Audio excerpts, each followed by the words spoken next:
Good morning, everybody. What's up? It's so good to see all of you. Welcome back. So, as you know, we've been discussing Africa and its post independence growth and development. And we've been comparing Africa to Latin America. And the reason that these regions of the developing world are comparable is because they both experienced several decades of political instability and slow growth and disorder in the period after independence. And it was very difficult to begin to establish political and state institutions and support markets and promote development and growth of the kind that we've been studying in this class. And Latin America was eventually able to emerge from that period of stagnation and depression. And we know that one of the reasons is because hacienda and plantation owners began to support law and order and state institutions because it was important for them to have ways of transporting and delivering their goods and important for them to protect their property rights. And so the export economy in Latin America was what helped Latin America to emerge from its period of post independence doldrums. In Africa, it's not so clear what the future might hold. And in Africa, most countries haven't yet really emerged, so to speak, with some exceptions. And so there are still questions about what the future may hold, what development might look like, what trajectory might appear over the long term. And in Africa, one thing that's a little different than Latin America is that patrimonial rule took hold. Now, in some ways, patrimonial rule is comparable to the rule of the caudillos, right? These sort of strong men, these personalistic figures who are able to concentrate power because of their personal strength or coercive capability or their control or influence over others. Patrimonial rule is different because there's no distinction drawn between public and private matters, and personal matters and allegiances influence behavior in the public realm. Patrimonialism is a looming issue in Africa because it's one characteristic of the post independence period that African countries have never been able to really shake off. But what we'll discuss today, I hope, will encourage you to think more openly about patrimonialism. And in particular, we'll talk about what's been called patrimonial or developmental patrimonialism. And it's sort of like a benevolent form of patrimonialism. And you'll remember that on Wednesday, one of the questions I posed to you was, where are the Africans interested in developing Africa? Where are the African equivalent of the Latin American hacienda and plantation owners? And in some ways, that wasn't a fair question because there are plenty of Africans interested in developing Africa. And as you'll see, some of those Africans have been heads of state and critical leaders who have filled the void, so to speak, and promoted development by engaging in this developmental patrimonialism that we'll discuss today. So, this is what we'll do today. We'll continue discussing Africa, and we're going to do so by talking about some of the distinctive forms of rule in political economic relations in Africa. And patrimonial or developmental patrimonialism is what relates to this question. So this is what we'll do today. And I hope that you're here interested and ready to engage as always, and that we can make the most of it. Of course, we do have spring break, and I'm sure that you're all very much looking forward to that. But before I get started, we have a chance today to to have another engaging and informative lecture. So we will do this. This is our starting point, though, this set of questions that I want to pose to you. And I'm actually going to pause for just a moment and take a sip of coffee and check the chat and see.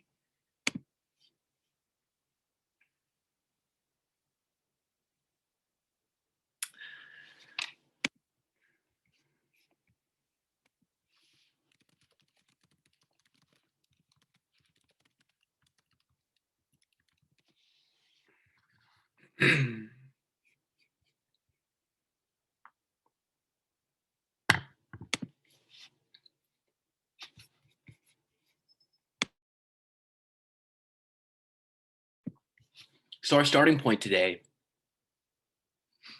is a set of questions about whether patrimonialism can actually be a force for good. Is patrimonialism inherently bad? Is a type of political economic rule where no distinction is drawn between public and personal matters and interests inherently bad? Or can this kind of setup be harnessed to do good and to promote investment and to strengthen the business environment, to discipline rent seeking and impose a sense of order on interests? And in general, can it be used to promote growth? And what I would suggest to you is that it can. And some of the newest political economy research focuses on what we call developmental patrimonialism. And this is a concept that builds on that original concept of patrimonialism and really describes a type of rule where the ruling elite acquires an interest in and a capability for managing economic rents in a centralized way with a view to enhancing their own and others' incomes in the long run rather than maximizing them in the short run. So remember that one of the problems with patrimonialism is that leaders abuse their power and they embezzle funds. They transfer public revenue to themselves. They engage in theft. They give inefficient, unnecessary contracts to their personal allies and supporters. They waste scarce public resources, spending them on projects that line their own pockets or that help to constitute their political coalitions. This is the essence of patrimonialism. It's really a form of corruption, and it implies a role for these personal relationships that exist between rulers and usually an inner circle or a set of allies or a set of elites who benefit from those relationships. And these are short run in the sense that it's always easy to just constitute your political coalition by handing out contracts or by handing out transfers or setting prices in a certain sector of the economy in a way that is advantageous to your allies. That's always simple and that's always easy. It's much, much harder to engage in long-term planning and to make investments that are sequential and designed to present and generate feedback and incentivize and encourage subsequent investments by other actors, and so on and so forth. Developmental patrimonialism is something else. It has to do with making decisions in a way that helps to promote investment and allocate contracts in an efficient manner in areas of the economy that are likely to grow and that are conducive to investment and responsive to investment, and that will generate income gains over the long term for a wide or wider range of participants. It's about maximizing incomes over the long term by making decisions in a more managed way, taking as an objective promoting development and promoting growth.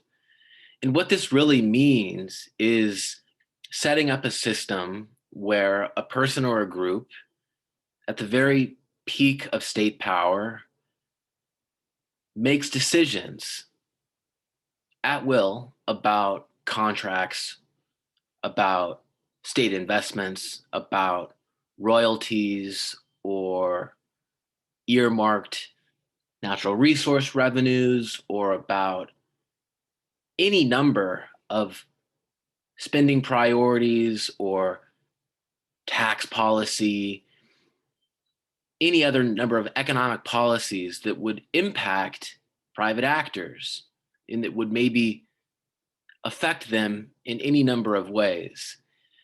The idea is that you give someone the power to make these decisions expressly, and you accept those relationship-based relations, and then you try to promote development working through that set of relationships. Now, this is accepting patrimonialism as it is and accepting that these relations exist largely based on kin, on reciprocity, and that there are insiders and outsiders, and that there are private actors close to the ruling elite and private actors away from the ruling elite. But this relationship-based governance in this developmental form of patrimonialism seeks to overcome some of the pitfalls of the traditional form by managing investments, managing decision-making, managing contracts, managing spending in a way that is more measured and that involves planning and coordinating investments and thinking strategically about development. Now, many of you are probably thinking, this requires a lot of leaders. It requires that they have a vision, that they be strategic, that they be benevolent, that they be competent and capable and technocratic, and that they be enmeshed in these relationships that include enough of society that the benefits are shared equally. And I'll show you later on in this lecture that that is in fact a requirement, and that many countries can't achieve this because they don't have the kinds of institutions and political parties and ethnic group relations that are necessary to make this work. But hang with me and let me show you piece by piece how this form of patrimonialism works. Before we continue though, let me check the chat because I think that some of you have commented.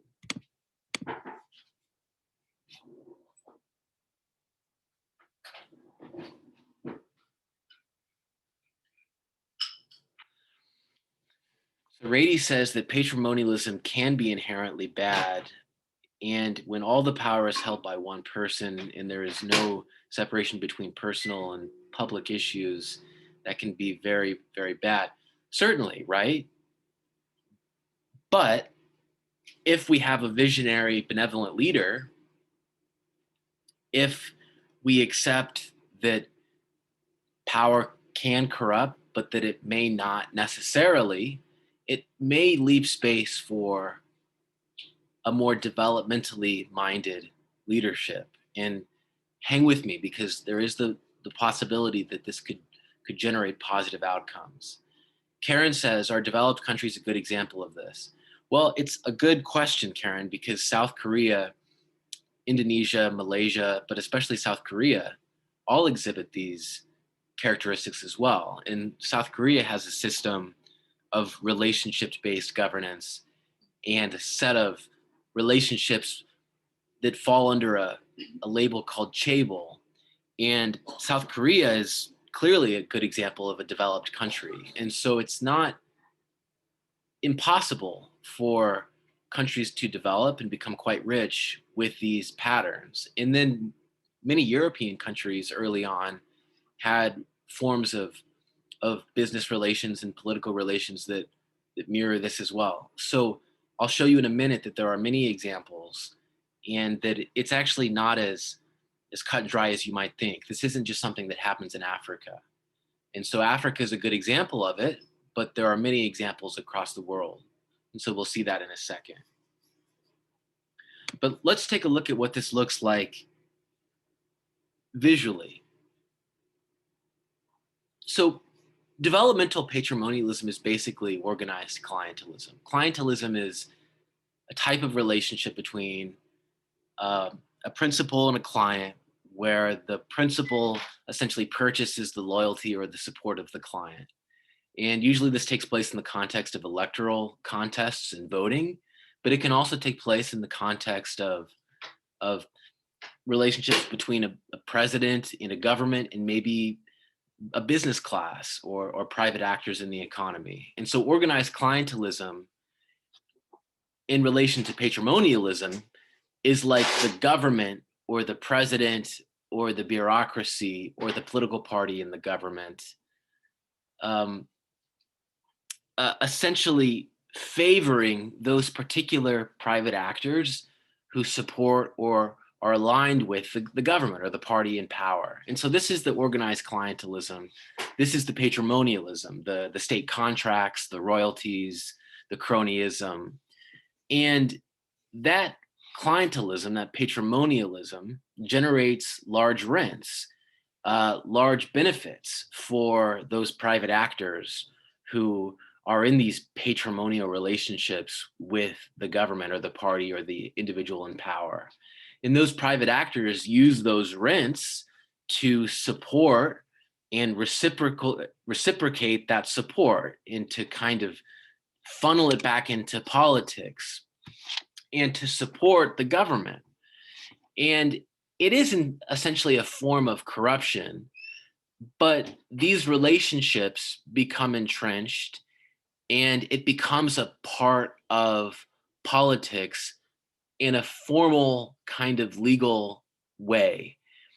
In this regard, the financing of politics and the entrenchment of these relationships results in the provision of public goods by the government in turn. And that often is access to credit or state finance, other benefits that the government can provide to those private actors.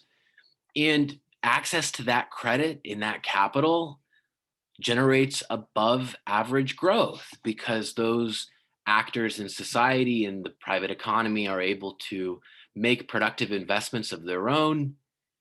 And that growth above potential feeds back into that system of clientelism and patrimonialism, and the cycle begins all over again. And so this is the sort of cycle of clientelism. And Rady suggests that whenever you're concentrating power in the hands of a single individual or party, and you're creating a system based on those relationships, it can be inherently bad. I don't disagree. It may not be a sustainable system if it's based on these personal relationships that could change or fall apart. Does growth persist if those personal relationships that sustain the system collapse? Maybe it doesn't. Maybe in this way, it is inherently bad. But there's always the possibility that developmental patrimonialism can produce sustained growth and rapid growth, and that those benefits can be shared widely, at least as long as those personal relationships and those relational transactions continue. And so the consequences or the benefits or the effects of developmental patrimonialism can be quite good where it works out and where it produces the intended benefits.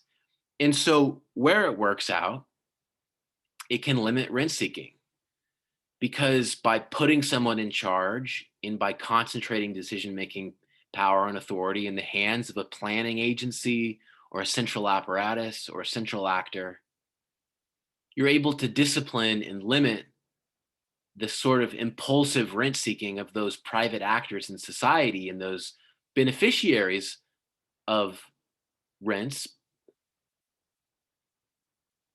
Normally, those actors might run wild, so to speak. But if you have an agency or an actor or a system set up that makes decisions from the top down, you're able to limit the rent seeking of those private actors. And in doing so, you're able to make more productive and sounder investments, and you're able to coordinate and steer capital and resources. You're able to steer investments. You're able to make more productive and wiser decisions with the scarce public resources that you have.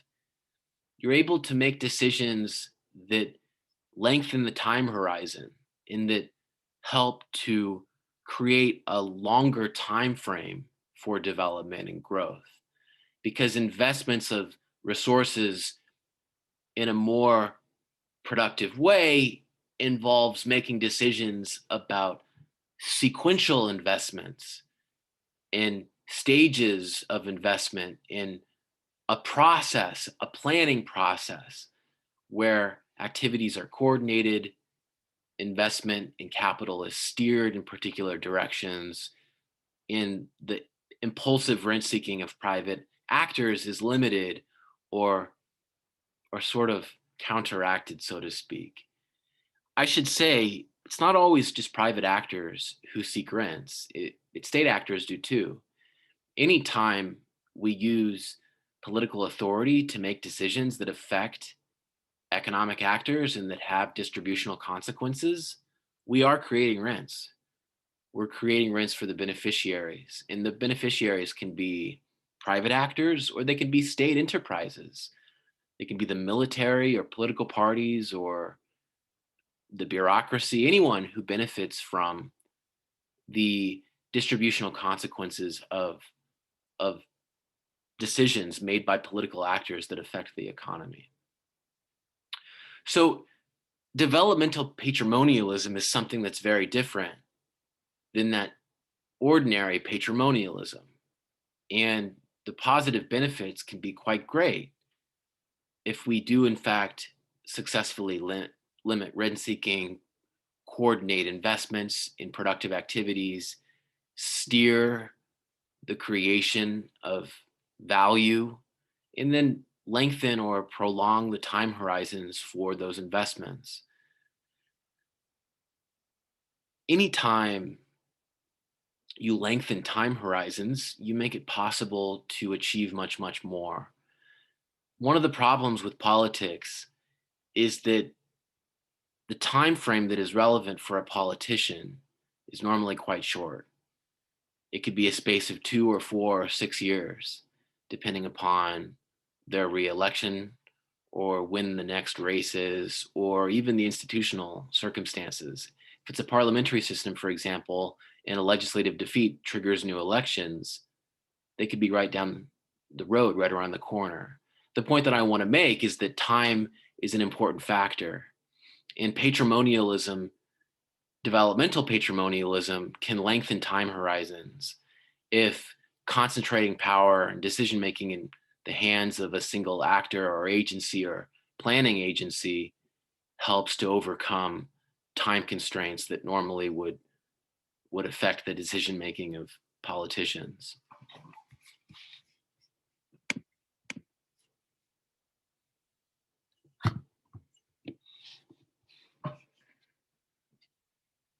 Matt asks, could the British system of a democratic constitutional monarchy be considered developmental patrimonialism?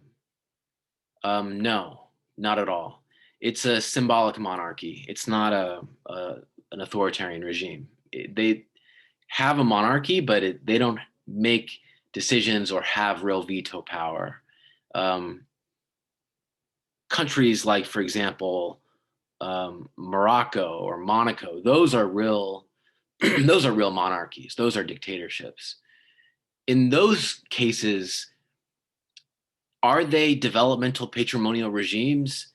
Well, if they have a central planning agency and if they're involved in making decisions about state investment or contracting or royalties, and they're using state apparatuses to do it, it might be developmental patrimonialism, but it would also have to involve the absence of a distinction between personal and public. And many of those monarchies don't really have that because it's actually much more institutionalized. And it's different because many of those monarchies, of course,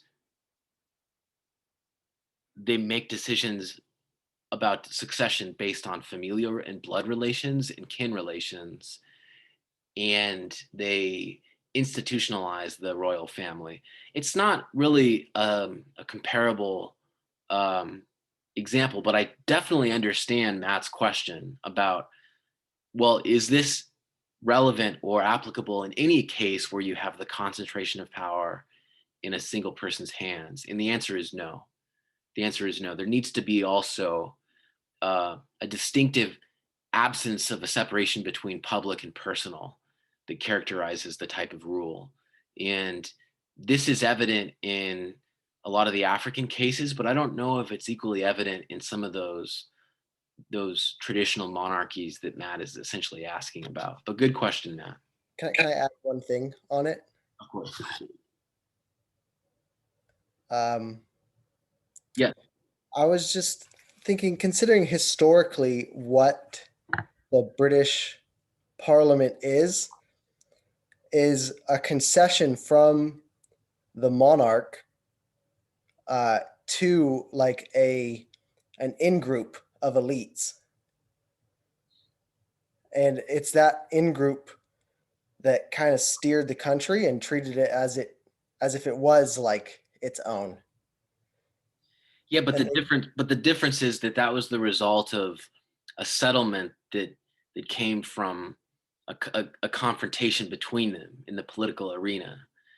These personalist patrimonial regimes, this rule, it has to do with the absence of separation between public and private because of the role of supporters and allies and ethnic um, kin of the leader, right? So it's not about a confrontation. That's the difference. So, like in England, yeah, you're right. Uh, the formation of parliament was a concession to an elite group, but that's exactly the point. It was a concession because it took place in the context of a struggle between them, right? It was a political struggle. It wasn't the same in the sense that in African cases, this patrimonialism has to do with personal relationships of allegiance and support and kinship and often familial bloodlines too, or ethnic allegiances. So it's a little bit different if you can see the difference. yeah, I see the nuance in it. Thank you. But I appreciate that you notice that there are some general similarities, right? We are talking about the concentration of power. We are talking about economic interests. In the story of the formation of parliament in England is absolutely about economic interests and a particular elite. It's just that in that case, that had to do with how structural changes in society generated a tension between interests of the crown and the new elite. In the case of developmental patrimonialism, it has more to do with the sort of convergence of interests between the leader and then those ethnic supporters, and how that can either undermine development or promote development if it becomes developmental enough. And the developmental part is the key, right? That's where the assumption is the leader is capable of overcoming those ethnic alliances. Now, this is the part that becomes a little bit more challenging. This concept relies on a lot of assumptions and requirements, and it requires, in particular, a very visionary, publicly minded leader who's able to look past ethnic or group loyalties, and is able to make decisions that will lead to benefits shared by all, and instead of just by their group or by a narrow clique or set of insiders. And so one example is the example of Uganda, which is sort of a personalist developmental patrimonial regime, if we'll call it that. And it's a place where, while personalist, the leader has been called developmental in his orientation and the way that he responds or attempts to respond to most of society. And this is represented here with a campaign poster: prosperity for all, better service delivery, and job creation. Uganda is an example of developmental patrimonialism because of the role of centralized state planning and the simultaneous absence of that distinction between personal and public. And so that personalist element is inherent in the regime, but the developmental component comes from this central state planning, this kind of overarching approach to to social and economic development through, nevertheless, this kind of relational governance that I talked about. And in Africa, we can identify a number of different examples that fall under this heading.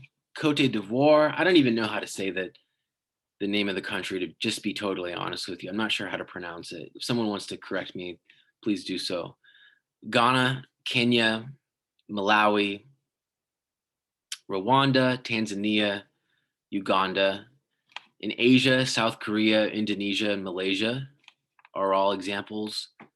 And in Europe, most countries early on in their development had these forms of relational governance, or this more developmentally oriented form of patrimonialism, which is again that form of rule characterized by no distinction between personal and public interests or matters. And I think that one way of thinking about this is that developmental patrimonialism might be one stage in the political development of most political economies, in the sense that these political economic relationships will essentially always exist at some point in time or another, and to varying degrees, the leadership of countries may embody and may demonstrate and exhibit these characteristics in their rule. And they're most evident in the African cases.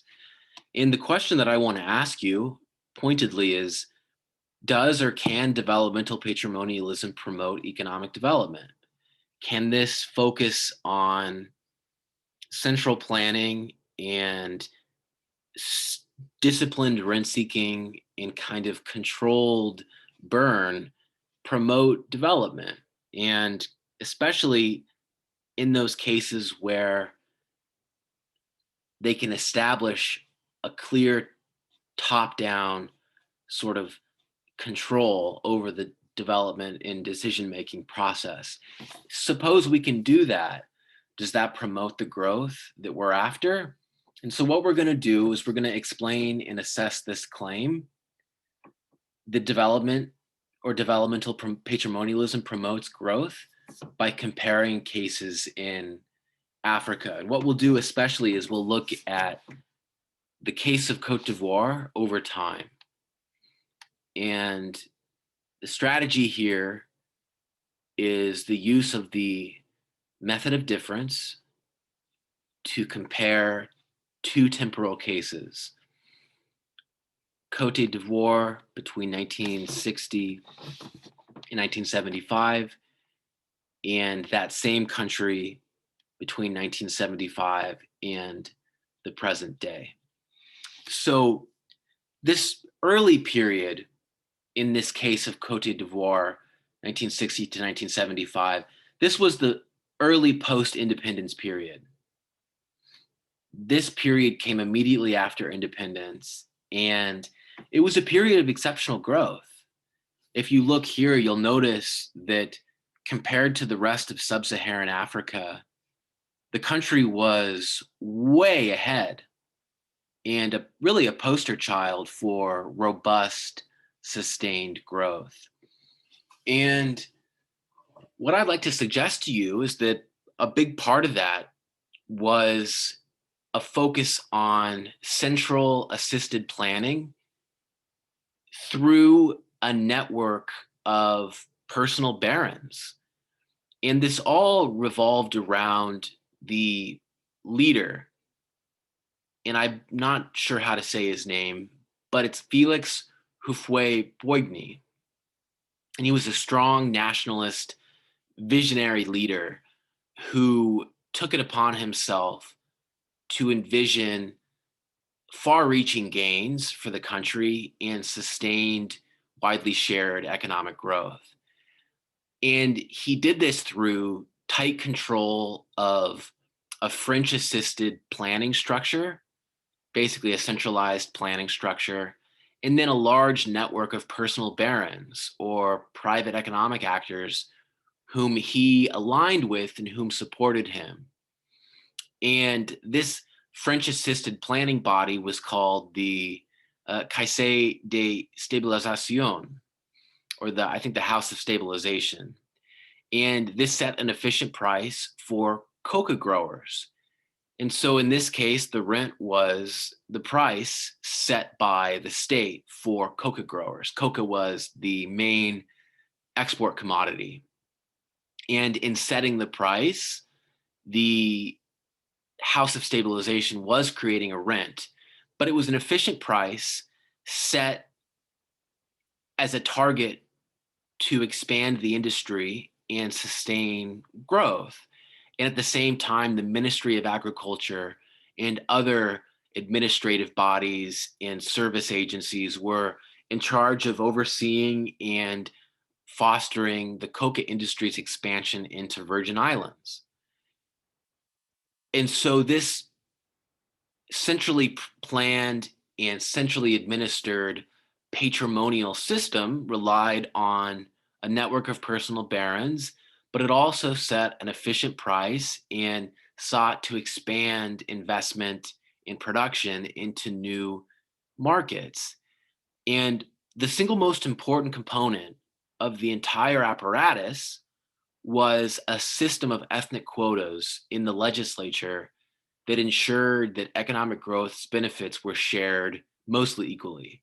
Now, to be clear, Houphouët's party was overly represented. They disproportionately benefited from the quota, but all groups, more or less, were represented. And this set of ethnic quotas ensured that the benefits were shared mostly equally.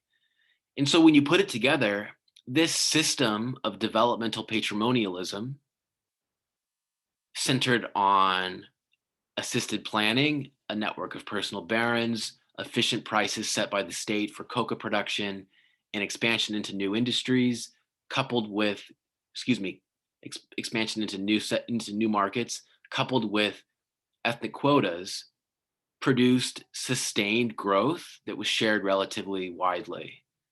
And the top-down system of control imposed by Houphouët and exercised through the central planning machinery was a key component. You can see then that developmental patrimonialism is compatible with growth and with sustained growth when it is practiced in a disciplined way and is coupled with political and economic institutions that help to disperse power and share the benefits relatively evenly.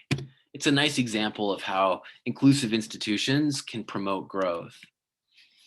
But Cote d'Ivoire, unfortunately, didn't stay this way forever. And in 1975, the system actually began to collapse. And it began to fall apart because Houphouët lost control of rent management to his bosses. His personal barons that I talked about in the last slide that he previously had retained control of, he lost control of them and they got the upper hand. And what happened was economic decisions were increasingly made outside the normal planning process. And as a result, there was a huge expansion in the number of inefficient state contracts and parastatal projects. Basically, a lot of new contracts given to these personal barons who didn't need them and who were abusing the process and abusing their connections and abusing their influence, their newfound influence, to line their pockets and to get new contracts that would enrich them, without really the intention of creating new productive investments or new opportunities. And so the economy went into decline and economic performance bottomed out. And the country had to acquire more and more debt to finance development. Eventually, they had to face structural adjustment because, as we know, when you can't finance your debt, countries and private creditors, banks, charge you higher interest rates, and eventually they require you to undertake structural adjustment if you want more loans. In Cote d'Ivoire, this is precisely what happened. As a result of all these inefficient projects and declining economic performance and increasing debt, structural adjustment was imposed. This resulted in popular protest. Multi-party elections took place. Houphouet's grand coalition that he originally had put together for the purpose of governing fell apart, and very divisive ethnic politics began to form. And to this day, the country remains relatively underperforming relative to some of the better performers in Africa. And you can understand the decline of Cote d'Ivoire in terms of the collapse of the developmental patrimonial system. And really, I think the most important component was Houphouet's loss of control of rent management to his personal barons. When he was in control of that rent management process, he was able to discipline their rent seeking. But when he lost control of that, they were able to get the upper hand and make decisions outside of the planning process. And that led to that huge expansion in the number of inefficient projects, which eventually led to the debt spiral. Eventually, that led to the structural adjustment. And so we can imagine then that if in Cote d'Ivoire, the leader had not lost control of the centralized planning apparatus, this may not have happened. Economic growth may have continued and exceptional growth may still be the story of the day, but it is not. And so in recent years, Cote d'Ivoire has been in the news for the wrong reasons, largely because of political instability and slow economic growth, and a lot of those symptoms of decline that characterized the post-independence period in Africa and in Latin America.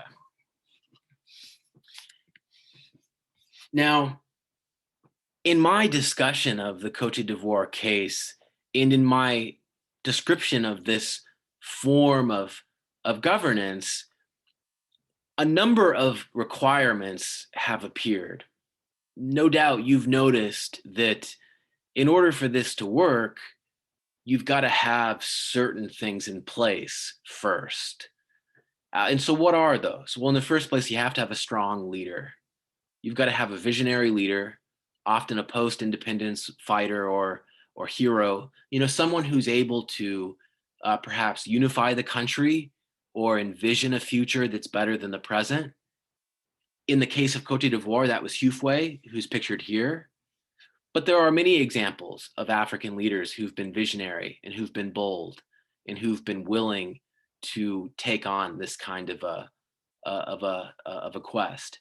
But that's the most important component, because without a strong leader, you can't exert control over those personal barons that Houphouet imposed.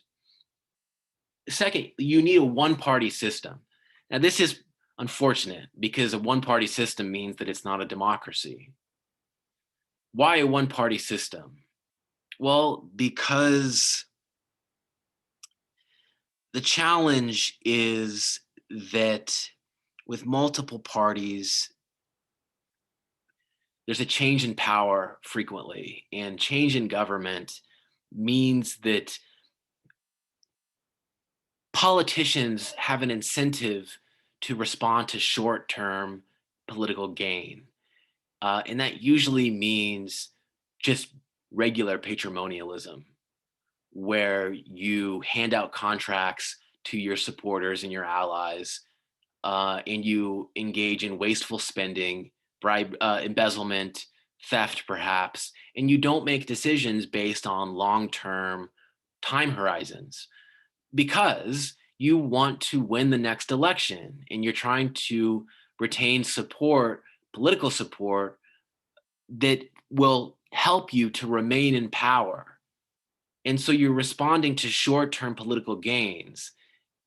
If you are in a competitive two or three or multi party system, but if it's a one party system where party competition takes place inside the party, you can internalize that and you don't have to respond to those normal political pressures that might lead you to make short term decisions.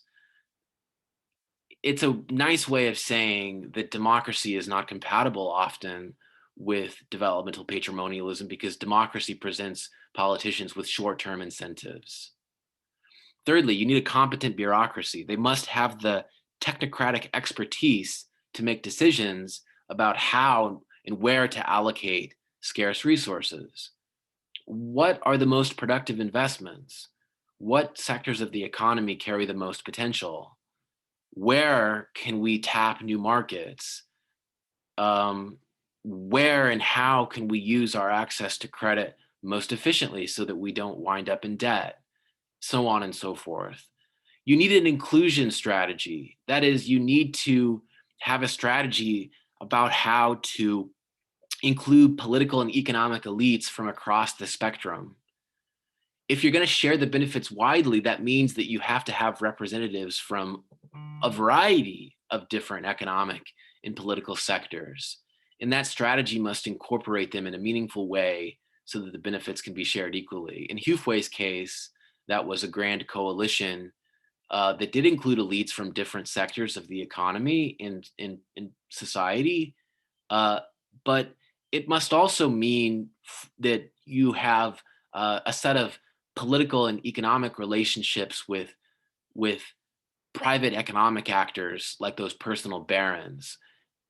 Five, a sound policy framework. That means typically a kind of pro-capitalist orientation, or at least one where indicators like inflation and the money supply are all maintained and kept in order.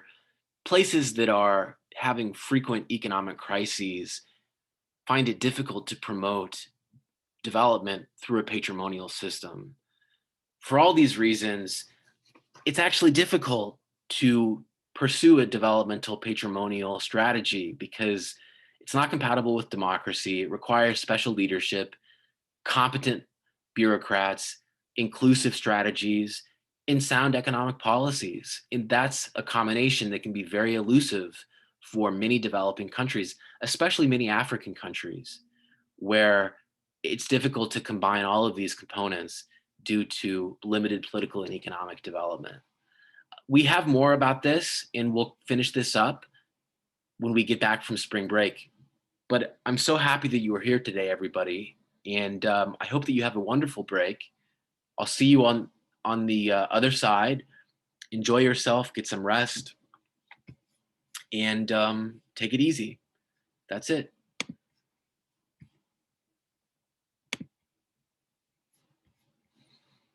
You too, Karen. Have a good one.